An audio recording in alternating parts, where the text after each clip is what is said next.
Muito bem, pessoal, como estão vocês? É uma alegria poder falar com vocês mais uma vez.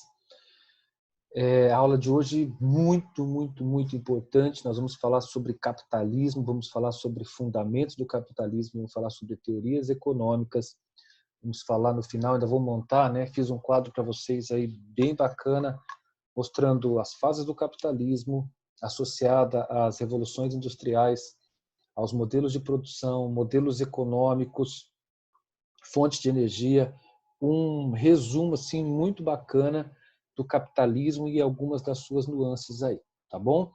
Fique até o final, que você vai poder fazer comigo, né, esse trajeto até chegarmos nesse resumo bacana aí, que tenho certeza vai ajudar você da melhor maneira possível aí nos seus vestibulares e tudo mais. Se você também está assistindo o vídeo e tiver alguma dúvida, poste aí essa dúvida que eu tentarei te responder o mais rápido possível. Deixe o seu like aí, né? Se você gostar do vídeo, para nos ajudar. E também se inscreva no canal para receber os outros vídeos, tá certo? Um grande beijo e vamos começar. Bom, deixa eu projetar para vocês aqui, ó, algumas imagens que eu preparei, né? Bom, o capitalismo, onde nós vamos começar com os seus fundamentos, né? O primeiro fundamento do capitalismo é a propriedade privada, né? A propriedade privada, ela está aí no cerne do sistema capitalista. Bruno, mas você poderia começar definindo o capitalismo? Vamos voltar um pouquinho, então, antes mesmo de fazer essa fundamentação. O capitalismo, uma das definições que eu mais gosto é a definição de que ele é um macrosistema. Por que macrosistema? Ele envolve questões econômicas, políticas, sociais. Ele é mais do que um simples modelo econômico ou político ou social, né? Ele tem essa complexidade. Então, eu gosto dessa ideia de que é um macrosistema político-econômico ou político e socioeconômico, tá certo? Muito bem. E a propriedade privada, então, estaria no cerne desse modelo, desse grande macrosistema. Veja, para a escola austríaca, por exemplo, a propriedade privada está relacionada à própria moral, né, ao próprio comportamento da sociedade. Há alguns que dizem, né, que a propriedade privada ela é intrínseca ao próprio ser humano. Nós já nascemos com essa vontade de ter as coisas. Desde criança nós gostamos de ter, de ganhar presentes, de tomar posse das coisas. Inclusive isso seria uma das motivações para o trabalho humano, né? Ter as coisas. E sem essa motivação as sociedades seriam inócuas, seriam improdutivas, dizem alguns aí, seguindo a linha, né, de Mises, Hayek e assim por diante. Então, a propriedade privada como o primeiro fundamento, o primeiro alicerce do capitalismo. Depois, nós temos o trabalho assalariado, né? Um trabalho que tem uma característica mais individual. Em cima desse salário, né, como criticam os socialistas, né, os materialistas, enfim, o pessoal do materialismo histórico dialético, os marxistas, é em cima do trabalho assalariado que se realiza o lucro. Lucro que é aquela diferença, né, entre para o empresário entre o valor do custo de produção e o valor de venda, né, o preço, vamos dizer assim. A sociologia tem um lance muito interessante aí, que é aquela questão do valor de uso, valor de troca, que vale a pena você dar uma conferida para entender melhor isso que eu estou dizendo, caso você tenha dúvida. Mas pensando, por enquanto, na questão mais pura do capitalismo aí, há duas formas de extrair esse lucro, né? Através da mais-valia, como diria os socialistas. A mais-valia absoluta e mais-valia relativa. A mais-valia absoluta, ela se dá quando você aumenta o tempo do trabalho. Então, eu gosto muito do exemplo das 8 horas diárias de trabalho, né? Uma pessoa trabalha 8 horas, produz 8 coisas e ganha 8 dinheiros. Num segundo momento, imagine que essa pessoa está trabalhando 12 horas, produzindo 12 coisas, mas não está ganhando 12 dinheiros, ela ganha 10 dinheiros. Então, essa diferença é uma mais-valia absoluta, que o dono dos meios de produção ganha em cima do trabalhador que trabalha mais, produz mais, mas o salário não acompanha o mesmo patamar de aumento, tá certo?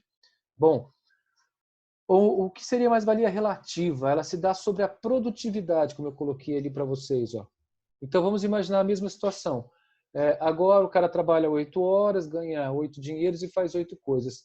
Vamos transformar isso em mais-valia relativa. Ele vai continuar trabalhando 8 horas, vai produzir 12 coisas também, mas vai ganhar 8 dinheiros.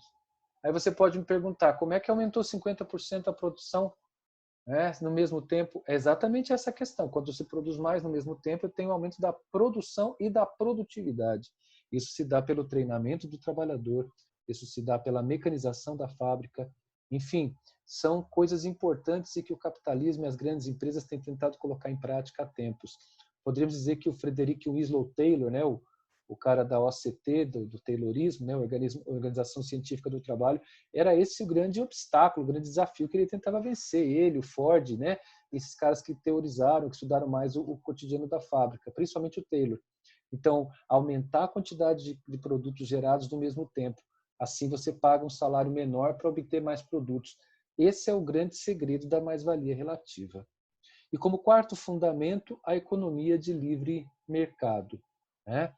Então, nós temos 4 fundamentos para o capitalismo: a propriedade privada, o trabalho assalariado, o lucro e a economia de livre mercado. Como é que seria uma economia no padrão socialista? Uma economia planificada, né? Planos quinquenais e aquela coisa toda.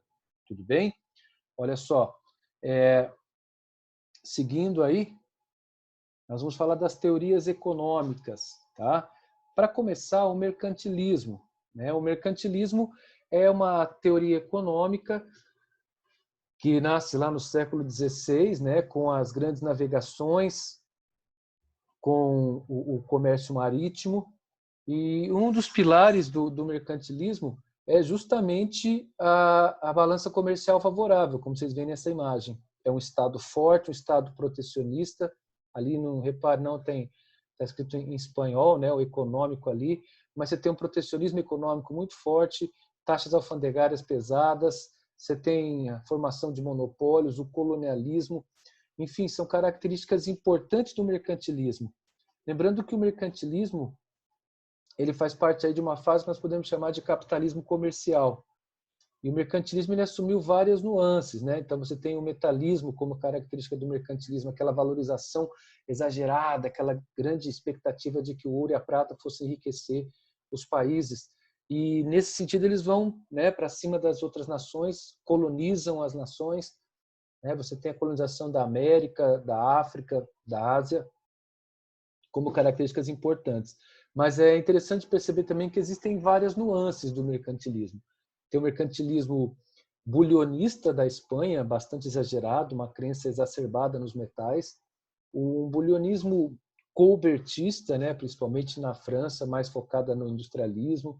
E o colbertismo cameral, ou cameralismo na Alemanha, né, antes mesmo da Alemanha existir como Estado-nação, aquela concepção que mistura um pouco a questão econômica com a comercial. Enfim, o metalismo mais exagerado, o mercantilismo mais típico, nós podemos dizer que foi dos países ibéricos, né? Portugal e Espanha, que tiveram essa concepção de forma mais abrangente, principalmente entre o século XVI e o século XVIII aí, tá certo? Bom, depois nós temos o liberalismo, né? No caso do liberalismo, nós temos algumas figuras importantes, alguns teólogos como Adam Smith, David Ricardo, né? São dois caras que a gente pode colocar aí como referências, tá? Veja bem, alguns dos princípios eu coloquei aqui para vocês, ó. O Estado mínimo, né? O Estado que tenta não interferir muito, né? Qual seria a principal função do Estado, ou quais seriam as principais funções do Estado no liberalismo? O Estado existe para proteger os direitos, né, as liberdades, os direitos individuais e a propriedade privada. Seriam as principais funções do Estado, né?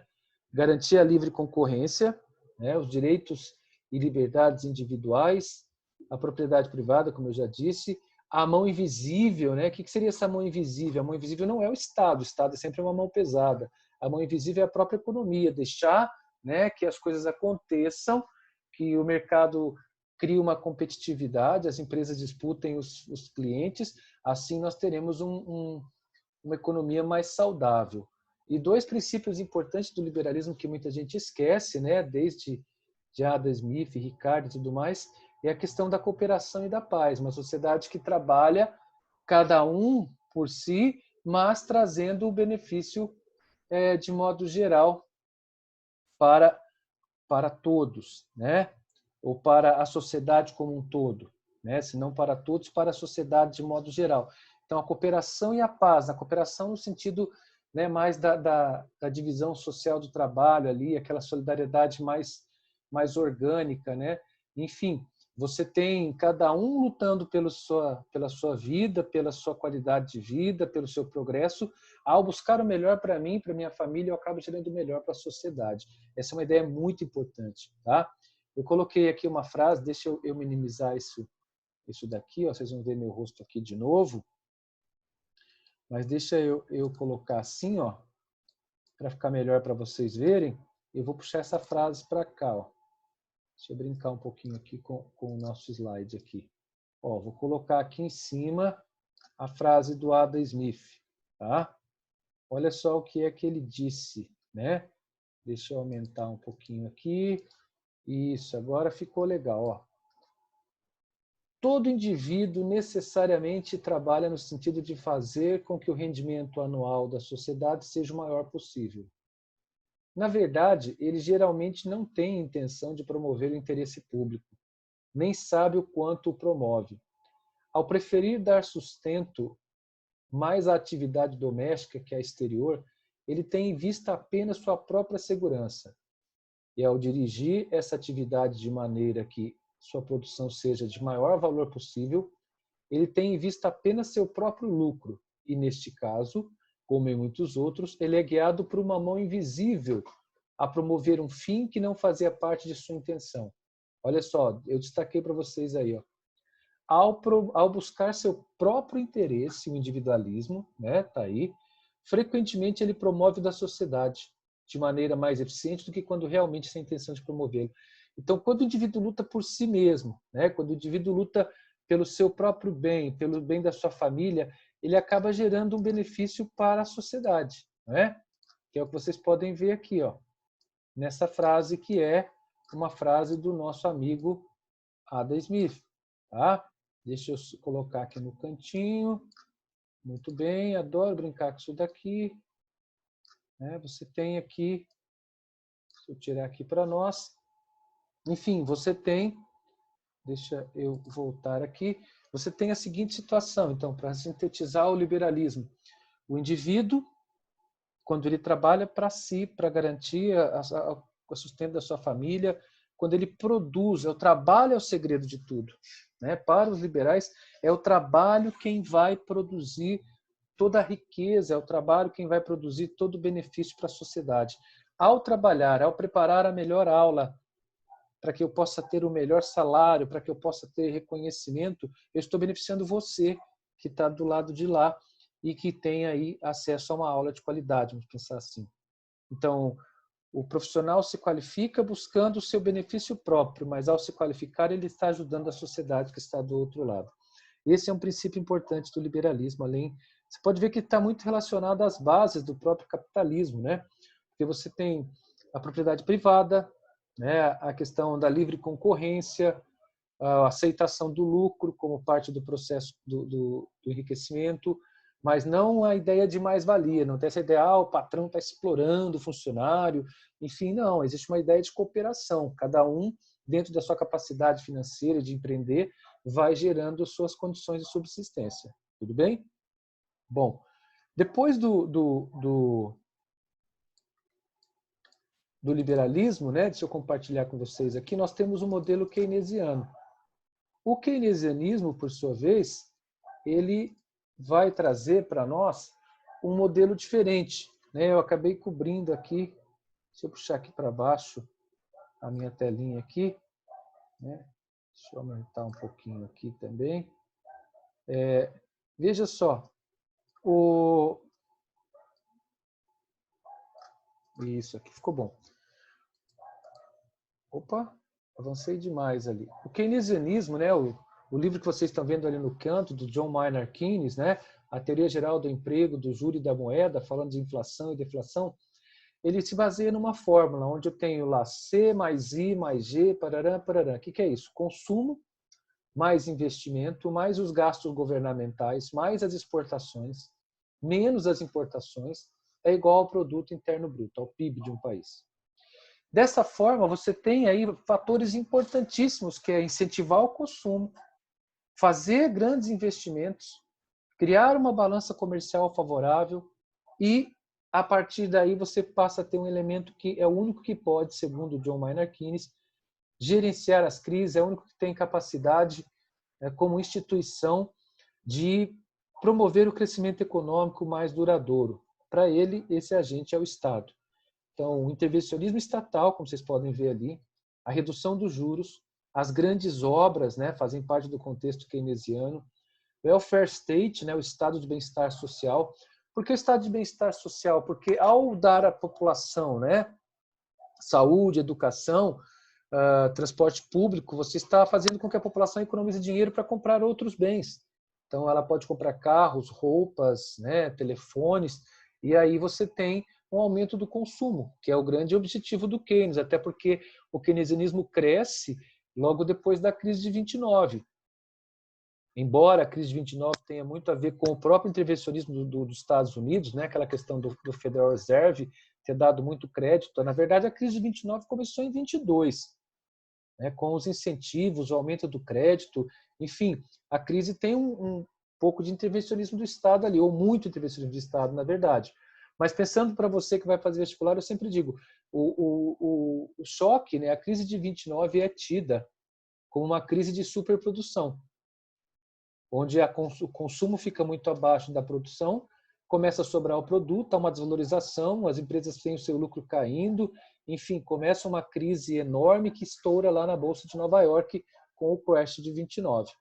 Enfim, como corrigir isso? Se eu tenho um problema que é a falta de consumo e excesso de produção, tem duas formas: diminuir a produção ou aumentar o consumo. E é claro que a mais interessante nos parece ser aumentar o consumo. E era isso que dizia, foi isso, entre outras coisas, que John Maynard Keynes trouxe para o debate e propôs.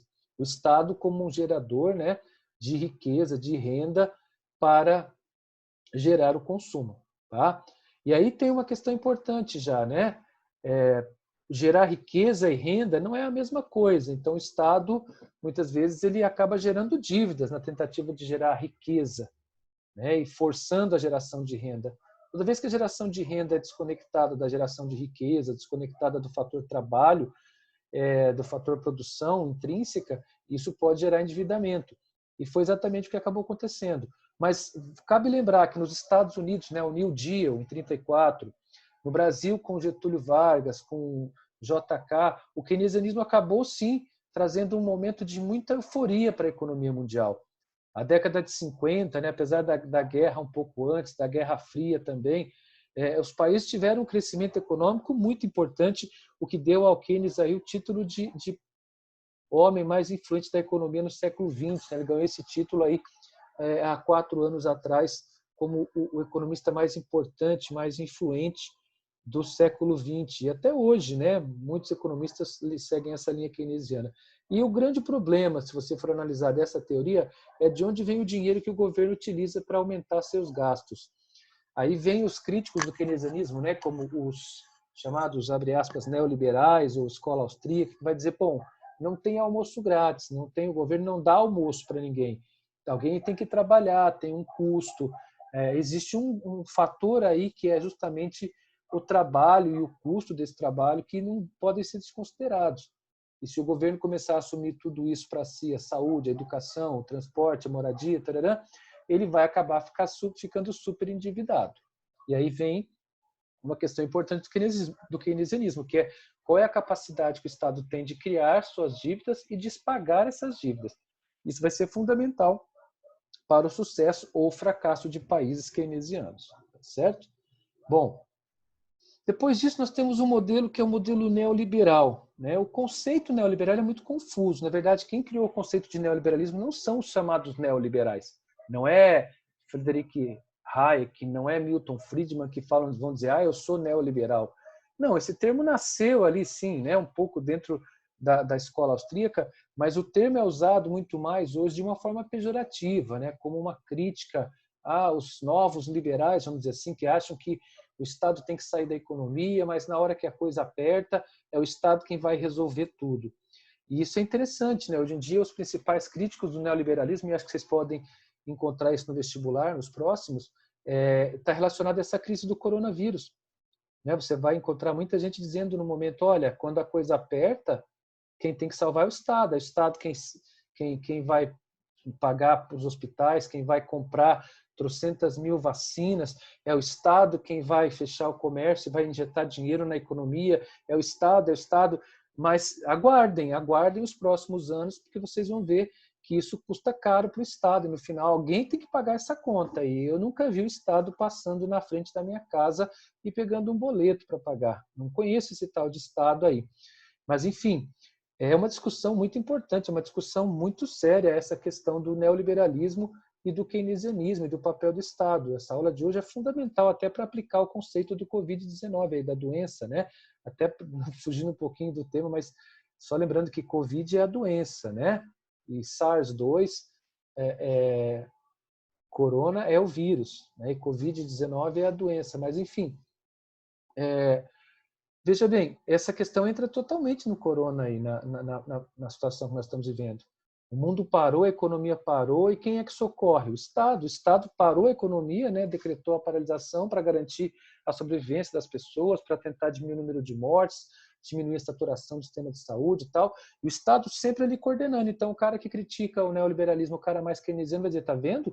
Quando a coisa aperta, é o Estado quem tem que agir. Tudo bem? Bom, já os neoliberais vão dizer, não, ele vai agir, mas ele vai criar uma conta muito grande, né? Mas deixando um pouquinho agora essa questão do Estado, conta, não paga, paga e tal, que é uma questão muito profunda, a gente vai gastar o resto do ano aqui discutindo isso, se for o caso, vamos pensar nos princípios do neoliberalismo, na sequência histórica, né?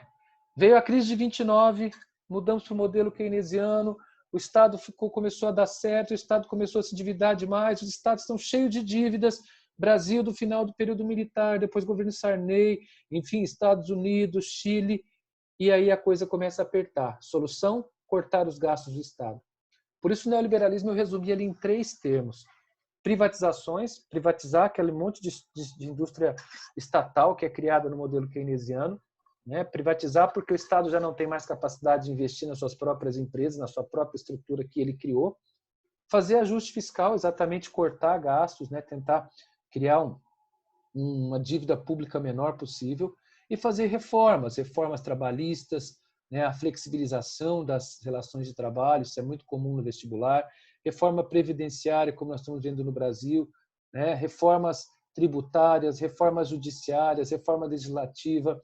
A grande questão aí é que o neoliberalismo, pelo menos na forma que ele é tido no vestibular, ele traz essa mudança, né? Um Estado que vai deixando as questões sociais, ele é cada vez menos keynesiano, é menos welfare state e é mais econômico, no sentido de economizar também, de poupar dinheiro, de gastar menos do que arrecada, de ter uma sanidade econômica, fiscal como base, né?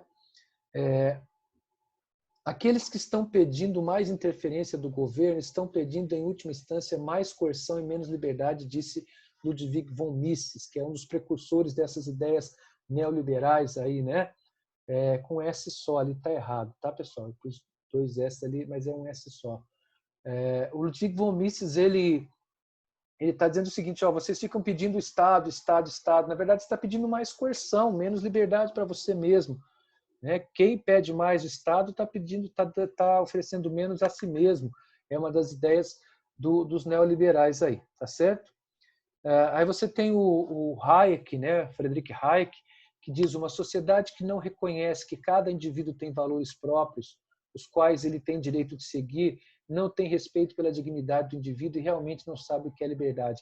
Veja, os neoliberais, voltando um pouco à origem, né, do liberalismo, que é a busca da liberdade individual, de ser quem você é, de poder empreender, sem que o Estado te atrapalhe tanto. Mas é importante demais para o vestibular você perceber que o neoliberal e o liberal no vestibular, ou o neoliberalismo e o liberalismo, têm diferenças importantes. Primeiro, o contexto histórico. O liberalismo é século XVIII, XIX ali, né? E o neoliberalismo é final do século XX, tá?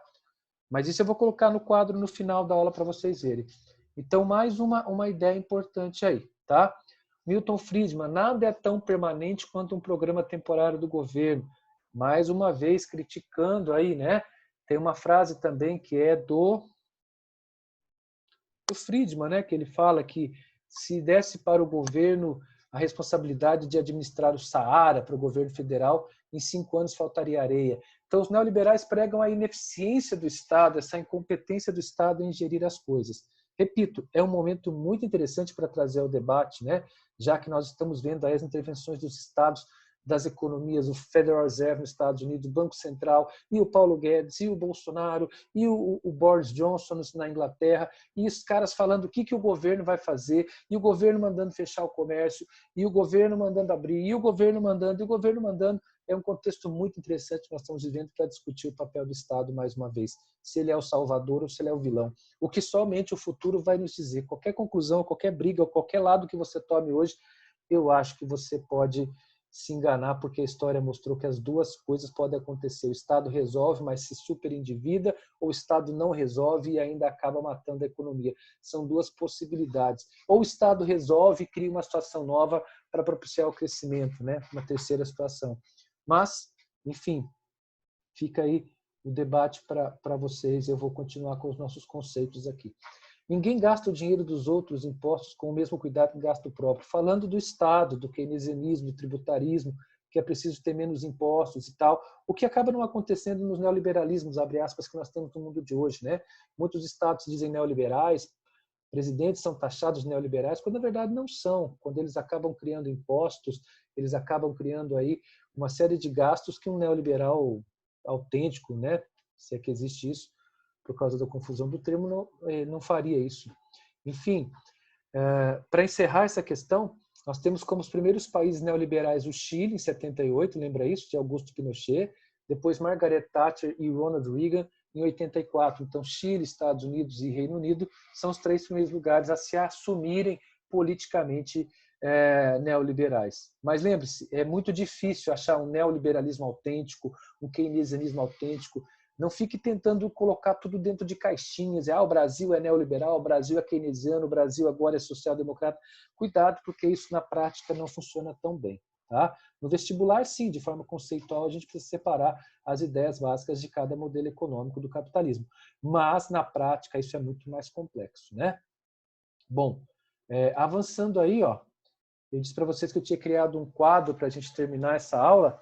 E olha aí que bacana, nós temos o capitalismo nas suas fases, o comercial, o industrial, o financeiro e o informacional. O capitalismo comercial, lá século XVI, XVII, XVIII, marcado pelo colonialismo, pelas grandes navegações, os navios a vapor como um dos grandes, né, motores aí do colonialismo, o mercantilismo como principal política econômica e, primeiramente, a lenha, e mais no finalzinho, já na transição, o carvão mineral como principais fontes de energia. Olha o que eu fiz. Ó. Observe que nessa coluna, nessa primeira coluna, deixa eu sair um pouquinho aqui.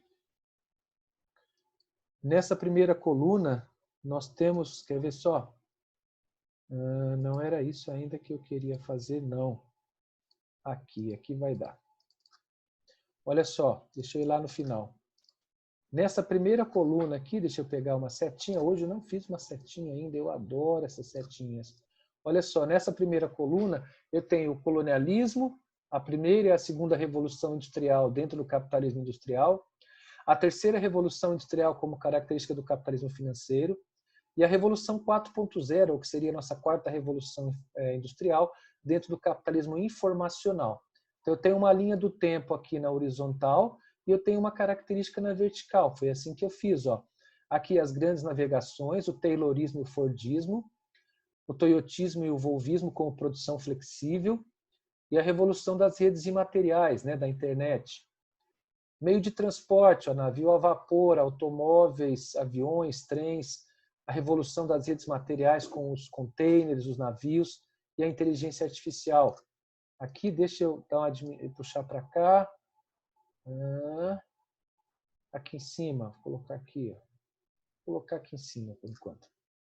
Aqui, ó, o modelo econômico, ó, mercantilismo, liberalismo e keynesianismo, neoliberalismo, social-democracia, neomonetarismo, neoliberalismo no mundo atual. Lenha, carvão, petróleo, biocombustíveis, energias sustentáveis. Então, observe o seguinte, ó, deixa eu voltar aqui para outra situação ali, para o nosso outro slide. Ó. Ficou a setinha ali, ficou a minha carona ali. Muito bem. Olha só, vou deixar assim mesmo, por enquanto. Opa! Não é isso que nós queremos. Essa seta vai ficar aqui no meio. Eita, beleza. Mas vamos lá. Então, olha só. Capitalismo comercial, capitalismo industrial, capitalismo financeiro e capitalismo informacional. Essa é a sequência histórica. Para cada um deles, eu tenho uma revolução industrial. No caso do capitalismo industrial, eu tenho duas. Do financeiro, eu tenho a terceira revolução, marcada pelo toyotismo, pelo volvismo, pela revolução dos transportes, pelo modelo neoliberal dominando, o petróleo dando lugar aos biocombustíveis depois da década de 70. E nos últimos anos nós vivemos a revolução informacional, ou revolução 4.0, ou revolução das redes imateriais, né? Da internet, da inteligência artificial. E os novos modelos começam a aparecer aí, né? Neoliberalismo, social-democracia, neomonetarismo, novas formas de concepção econômicas que misturam keynesianismo com liberalismo, que tentam aí trazer modelos mais híbridos para a economia, para solucionar os problemas. E tenha certeza, estamos vivendo um momento histórico. O corona vai mudar, vai fazer uma reviravolta muito grande na discussão sobre o papel do Estado, sobre o papel da economia, sobre a capacidade que nós temos de enfrentar pandemias e crises sociais, econômicas e humanitárias. Pode ter certeza que esse quadro vai ser transformado por esse contexto, certo? E hoje nós temos aí o predomínio das energias sustentáveis. Então, olha só, numa sequência, né? Deixa eu sair daqui e fazer um último apelo aqui com vocês. Deixa eu trazer isso aqui para cima. Deixa eu me colocar aqui, muito bem. Olha só, nós tivemos aí um conceito de capitalismo, né? Para você sintetizar aí, para terminarmos a aula. Nós tivemos um conceito, certo? Tivemos ainda os fundamentos, então, fazendo uma espécie de mapa mental, né? Tivemos as teorias econômicas, estou fazendo de cabeça aqui, e tivemos um quadro resumo aí, um quadro resumo de tudo que nós falamos. Agora, vamos lá. No conceito, a gente colocou como um sistema macroeconômico. Nos fundamentos, né? Se a gente for definir aqui, ó, o que você vai colocar? Você vai colocar propriedade privada, tararã, tararã, propriedade privada, lucro, economia de mercado, trabalho assalariado. Estou te dando uma dica de como deixar isso aí montadinho, tá? Nos seus estudos. Se é que você já não fez isso, né? Já deve estar assim. Só estou organizando essas ideias para finalizar. Teorias econômicas, o mercantilismo, né? Daí você tem o liberalismo, o keynesianismo e depois o neoliberalismo. E aí o quadro resumo que vai sintetizar tudo isso, vai colocar revolução industrial, vai colocar energia, enfim, você vai olhar aquele quadro lá que eu acabei de explicar e vai sintetizar isso aí no seu caderno, nas suas anotações, tá bom? Essa é a ideia, essa é a nossa aula de hoje. Eu espero que vocês aproveitem, façam os exercícios que vocês têm aí no material. Para quem estuda com o poliedro, aí esses exercícios estão no capítulo 2. Para você que estuda aí com materiais diferentes, pode pegar uma lista também no grupo da Geografia Professor Bruno Rangel, tá? Pode pegar uma lista lá no Facebook, Geografia Bruno Rangel é o nome. Também pode pedir pelo Instagram, eu tenho esse mapa mental que eu desenhei ali para vocês, posso mandar para vocês e também posso mandar a lista de exercício, tá certo? Um grande beijo no coração, obrigado pela sua companhia do outro lado. Dê um likezinho para me ajudar aí nesse projeto, porque ele não vai parar, nós não vamos parar ainda que todas as aulas voltem ao normal. Gostei de fazer isso, né? Já fazia, mas fazia muito voltado a algumas escolas em particular. Me ajudem aí nesse canal, quero fazer isso aí decolar para poder ajudar você, porque no final o que importa mesmo é você aprender, você passar no vestibular, é para isso que esse canal existe, tá bom? Um grande beijo, fiquem com Deus, tchau, tchau. Beijo no coração. Olha, deixa eu ver se dá para mostrar aqui, ó. Olha aqui, ó. Fé. né? Fé, queridos, fé. Tchau, tchau. Bons estudos. Vamos encerrar aqui, gente. Tchau, tchau, tchau.